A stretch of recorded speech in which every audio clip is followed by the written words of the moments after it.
श्री स्वामी समर्थ। आज आपण या व्हिडिओद्वारे जाणून घेणार आहोत की महाराजांना मुजरा करून नाक का घासावे। मंदिरात येताच 3दा मुजरा करून नाक घासण्याची पद्धत आहे, कारण आपल्या हिंदू धर्मात अ, ब, क, ड असे 4 प्रकार आहेत। आपले श्री स्वामी समर्थ महाराज हे अ वर्गातील देव म्हणजे प्रत्यक्ष परब्रह्म स्वरूप। ते स्वयं जागृत व महापात्र आहेत। अनेक भक्तांना सदैव अजूनही दर्शन देतात। त्यांच्या सर्व भक्तांनी त्यांना कलियुगाचे अधिष्ठाते, राजाधिराज, योगीराज आणि योगाचा राजा असेही म्हटले आहे। आपण हातपाय धुवून औदुंबराला प्रदक्षिणा करतो व नंतर महाराजांकडे येतो, तेव्हा आपण शुद्ध मनाने येता मुजरा किंवा नमस्कार करतो।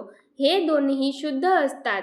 महाराज राजाधिराज योगीराज आहेत म्हणून महाराजांना नाक घासावे। नाक घासणे म्हणजे परब्रह्माला पूर्णपणे शरण जाणे।